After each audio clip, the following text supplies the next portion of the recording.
India Pakistan യുദ്ധം നടക്കുന്ന സ്ഥലത്തേക്ക് അതേ ഫീല് തന്നിരിക്കുകയാണ്. തലവരനേക്കാളും ബാക്കിയുള്ള സ്റ്റാർസ് ഇൻഡസ്ട്രി സ്റ്റാർസിന്റെ ഒക്കെ വിലയാട്ടമാണ്.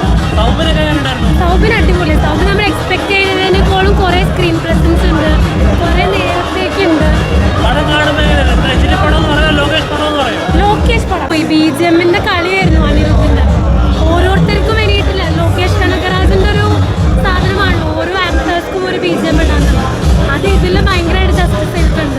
എസ്പെഷ്യലി നാഗാർജുനക്കും ഉപേന്ദ്രയ്ക്കും ഒക്കെ it was like theatre must watch. ഞാനിപ്പോൾ കുറേ നാൾക്ക് ശേഷം ഒരു ഫുൾ എൻ്റർടൈൻമെൻ്റ് ഒരു മൂവി കണ്ട പോലെ ഉണ്ട്. പിന്നെ വയലൻസ് ഉള്ളതുകൊണ്ട് പിള്ളേർക്ക് എത്രത്തോളം എനിക്കറിയില്ല, ബട്ട് സ്റ്റിൽ ഡെഫിനറ്റ്ലി ലോകേഷിൻ്റെ മറ്റെല്ലാ പടങ്ങളെക്കാളും എനിക്കൊരു പടിക്ക് മുമ്പ് ഇഷ്ടമായി. വിക്രവും ലിയോ ഒക്കെ എനിക്ക് ഇഷ്ടമാണ്. പക്ഷേ ഇതിപ്പോൾ ടോട്ടൽ പാക്കേജ് എനിക്ക് ഇഷ്ടമായി. ടോട്ടലി കംപ്ലൈൻറ്റ് അങ്ങനെ തോന്നാത്ത രീതിയിൽ ഇഷ്ടമാണ്. നല്ല മൂവി ഇഷ്ടപ്പെട്ടു. മാസാണ്. കുറേ വെട്ടുകുത്ത് വയലൻസ് ഒക്കെ ഉണ്ടെങ്കിലും നമുക്കൊരു രജനീകാന്തിൻ്റെ പടം കണ്ടതിൻ്റെ ഒരു സന്തോഷമുണ്ട്. തലൈവർക്ക് ഇപ്പോഴും പ്രായമാവുന്നില്ല. തലൈവർ തന്നെ. പിന്നെ അതിൻ്റെ കൂടെ നമ്മുടെ സൗബിൻ, അനിരുദ്ധിൻ്റെ മ്യൂസിക്, ആമിർ ഖാൻ്റെ എൻട്രി, കൈൻഡ് ഓഫ് ഒരുപാട് ഇൻഗ്രീഡിയൻസ് ഉണ്ട്. സോ എല്ലാം ഉണ്ട്. ഇമോഷന്, ഫാമിലി ഇമോഷൻസ് ഉണ്ട്, ഫൈറ്റ് ഉണ്ട്, കോമഡി ഉണ്ട്, സ്റ്റൈലുണ്ട്. അഭിനയത്തിലേക്ക് കടക്കാൻ രജനീകാന്ത്, ആമിർ ഖാൻ, ഉപേന്ദ്ര, ഷോബിൻ ഷാഗീർ, ശ്രുതി ഹാസൻ, സത്യരാജ് തുടങ്ങിയിട്ടുള്ള വമ്പൻ താരനിര. നാഗാർജുനൻ പൊളിച്ചടുക്കിയിരിക്കുകയാണ്. പടം നമുക്ക് ധൈര്യമായിട്ട് കുടുംബസമേതോ എങ്ങനെയോ എൻജോയ് ചെയ്ത് ഇന്ത്യ പാകിസ്ഥാൻ യുദ്ധം നടക്കുന്ന സ്ഥലത്തേക്ക് അതേ ഫീല് തന്നിരിക്കുകയാണ്. അനിരുദ്ധ് എന്ന് പറയുന്ന ബ്രില്യൻറ്റ് മ്യൂസിക്, അടിപൊളി, എല്ലാം മാസ് ക്ലാസ് ഒക്കെ മിക്സ് ചെയ്തിട്ടുള്ള നല്ല പൊളപ്പം പടം. അടിപൊളി. സൗബിനൊക്കെ പൊളിച്ച്, സൗബിനൊക്കെ വേറെ ലെവലായി. നീ മലയാളത്തിലേക്കൊന്നും ഇനി കിട്ടൂല.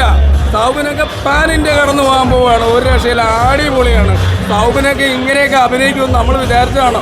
കാരണം മലയാളം കണ്ട് മടുത്തു. ഇനിയെങ്കിലും അന്യഭാഷാ ചിത്രത്തിൽ പോയിട്ട് ഒരു പാൻ ഇന്ത്യൻ നടനാവാൻ ശ്രമിക്കുകയാണ് സൗബിൻ. ഇനി സൗബിനെ ഇവിടെ പിടിച്ചാൽ കിട്ടൂല.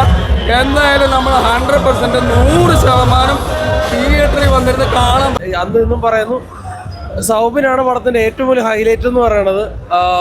ക്യാമിയ റോളൊക്കെ പൊളിച്ചിട്ടുണ്ട്. പക്ഷേ കൈതിയെടുത്തായിട്ട് തന്നെ ഇരിക്കും.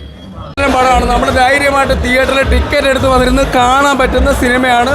സൂപ്പർ സ്റ്റാർ എന്ന് അങ്ങനെ എഴുതി വെച്ചിട്ടുണ്ടെന്നുണ്ടെങ്കിൽ അതേ പദവി നിലനിർത്തുന്ന ഒരു നടൻ ഇന്ത്യയിൽ വേറെ ആരുമില്ല. രജനീകാന്തിനെ വല്ലാൻ ഇനി ഒരു സൂപ്പർ സ്റ്റാർ ഇനി പുനർജനിക്കാൻ സാധിക്കില്ല എന്ന് തെളിയിക്കുന്ന സിനിമയാണ് ലോകേഷ് കനകരാജ്, അതുപോലെ അനിരുദ്ധ്. ലോകേഷിൻ്റെ ഒരു എന്താ പറയുക ഡയറക്ഷൻ, ക്യാമറ വരുന്നു. എന്തായാലും സിനിമാറ്റോഗ്രാഫിയൊക്കെ വളരെ മനോഹരമാണ്. ഒരു ത്രെഡ് വെച്ചിട്ടാണ് പോകുന്നത്. കുറച്ച് ഫ്ലാഷ് ബാക്ക് കഥകൾ പറഞ്ഞ് അതിൻ്റെ ഒരു പക വീട്ടലും കാര്യങ്ങളും ഒക്കെ ആയിട്ട് പോകുന്നു. പിന്നെ കൂലി എന്ന് പറയുന്ന ഒരു സിനിമ പറയുന്നത് പോലെ, പേര് പോലെ എന്താ പറയുക, ഒരു രജനീകാന്ത ചിത്രങ്ങൾക്ക് അങ്ങനെ ഒരു പ്രത്യേകത ഉണ്ടാവുമല്ലോ. എപ്പോഴും സാധാരണ ജനങ്ങളുമായിട്ട് റിലേറ്റ് ചെയ്യുന്നു.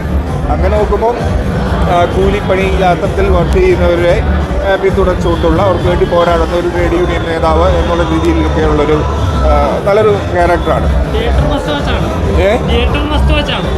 അതെ അത് നമുക്ക് എന്തായാലും കാണാവുന്ന ഒരു ചിത്രം. പിന്നെ കുറച്ച് വയലൻസ് ആണ്, ടോട്ടലി വയലൻസ് ആണ്. പിന്നെ മലയാളികളെ സംബന്ധിച്ച് നമുക്ക് എടുത്തു പറയേണ്ടത് സൗബിൻ്റെ ഒരു സാന്നിധ്യമാണ്. സൗബിൻ വളരെ, അതായത് ചിത്രത്തിൽ തുടക്കം മുതൽ അവസാനം വരെ സൗബിനുണ്ട് എന്നുള്ളൊരു പ്രത്യേകതയാണ്. ഒരു വില്ലൻ വേഷത്തിലേക്ക് തന്നെ സൗബിൻ എത്തുകയാണ്.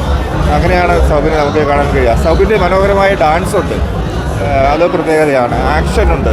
അപ്പോൾ അങ്ങനെ രജനീകാന്ത് തന്നെ ആക്ഷനും ഉണ്ട്, ഡാൻസും ഉണ്ട്. രജനീകാന്ത് സിനിമയുടെ ഒരു മിക്സ് കൃത്യമായി ഇതിൽ സമ്മേളിച്ചിട്ടുണ്ട്. പ്രത്യേകിച്ചൊരു വയലൻസ് ആണ്, കൂടുതൽ വയലൻസ് ആണ് ഉള്ളത്.